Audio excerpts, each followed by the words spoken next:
Cleaning and वो सब वो ही देखते हैं, क्लीनिंग बर्तन, फिर मुझे वो सब ऑफिस जाके I don't have to see that side. आप दोनों को साथ में कितना टाइम हो गया? 8 years। 8 years। सो ये 8 years में आप ऐसा कुछ बताओ जहाँ पे सर ने कुछ किया हो जिससे आपको बहुत स्पेशल फील हुआ हो। भाई क्या बोलते करियर का जो डिसीजन था, he supported me through my career because when we got married I was not employed, मतलब I was doing my study. तो ही वाज लाइक सपोर्टिंग कि हाँ हो जाएगा, बिकॉज मैं थोड़ा सा ही हो गई कि अरे जॉब नहीं मिला, जॉब नहीं मिला।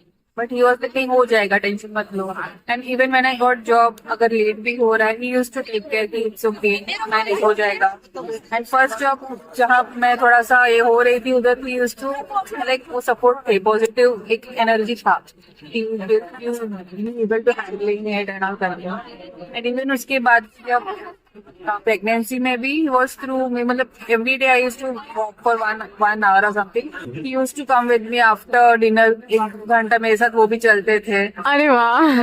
लाइक खाने पीने का सब ख्याल रखते थे। इवन जब हॉस्पिटल में भी अगर वो सलाइन सब डालने के टाइम वो मुझे खिलाते थे, तो वो सब मेरे लिए बहुत लाइक स्पेशल था। जैसे ही मुझे लाइक प्रेगनेंसी का पता चला, सेम वीक ही manage to keep a cook and that too good cook, like ताकि मुझे टेंशन ना हो खाना बनाने का या प्रॉपर खाना मैं घर पे खाऊं। एंड जैसे कि मेरा बेटा बॉर्न हुआ, तभी घर क्लीन रखने उन्होंने किसी को बोला, क्लीनिंग एंड वो सब वो ही देखते हैं, क्लीनिंग बर्तन, फिर मुझे वो सब ऑफिस जाके I don't have to see that side. अच्छा, इन्होंने खुद ही रिस्पॉन्सिबिलिटी ले ली। लिया, मतलब वो सेम उन्होंने सब मैनेज कर लिया था। तो ही मैनेज टू, ऐसे हम लोग अब तक तो मैनेज कर रहे। एंड उसके बाद लकीली प्रेगनेंसी के बाद, मैटरनिटी लीव के बाद ज्वाइन करने के टाइम भी we got a good take care. वो भी डिसीजन हम दोनों का था, he supported and now he is in take care. मतलब हम जब ऑफिस जाते हैं तो day care lady takes care. अच्छा, तो आप दोनों वर्किंग हो एंड पीछे डे केयर में उसको संभालते हैं। आराम से। और ऐसा कुछ आप बताओ जहाँ पे मैम ने कुछ स्पेशल किया हो आपके लिए।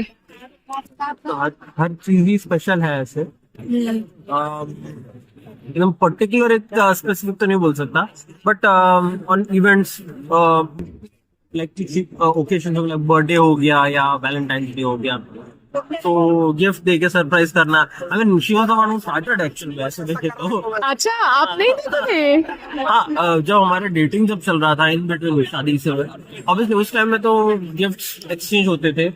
Like I used to be the one. I mean, she was not employed this time. हाँ। उसका बजट restricted था, limited था। हाँ। I used to give the gifts. But शादी के बाद once she was employed, तो ऐसे इवेंट्स पे like she is the one who takes the initiative. तो अगर ऐसा कोई सिचुएशन आता है where she has to shift somewhere else in India due to her job, तो उस टाइम पे what would be your reaction? उस टाइम में pros and cons देखेंगे कि what would be a better option. Like अगर ऐसा कुछ है जहाँ पे if she is doing वहाँ पे like she is earning something extraordinary good, तो फिर I will see to it कि क्या options हो सकते हैं, because I am anyways relocated. Yeah. Like मैं भी तो गुजरात से यहाँ पे शिफ्ट हुआ हूँ, तो मेरे लिए तो मूवमेंट करना कोई प्रॉब्लम नहीं है. Then I have to see the other angle also, the kid. Both Like- clarity will be clear. Okay. सब करियर के साथ ये दोनों इम्पोर्टेंट है। हाँ हाँ हाँ। Clarity is this. He will, if he is not affected, if he is happy, उसका स्कूल, उसका पढ़ाई, and especially इसका ग्रैंड पेरेंट्स के साथ जो रैपो है वो सब इफेक्ट होगा। हाँ हाँ हाँ हाँ। तो दैट इज ऑल्सो फैक्टर। तो सब देख के सेट करेंगे विद फैमिलीज ऑब्वियसली। हाँ हाँ हाँ हाँ। तो आप दोनों की फैमिलीज यहीं पे ही है? नहीं, इसकी family गुजरात फैमिली, ओके। मेरे फैमिली इधर ही रहती है। अच्छा, okay. So that's what, like मैं तो वहां से रिलोकेट होके यहाँ पे आया हूँ, हाँ हाँ हाँ। तो यूज टू इट। अगर ऐसा केस आ गया कहीं कि शिफ्ट करना पड़ा, तो आई मीन दो फैक्टर्स है, she is okay with it, and फिर like how we would be head with him, like उससे कैसा प्रेफरेंस, आई मीन कैसा रहेगा उसको, लाइक उसका स्कूलिंग हाँ हाँ हाँ हाँ। वो कैसा रहेगा, what out होगा, हो सकता है। Okay okay, thank you so much.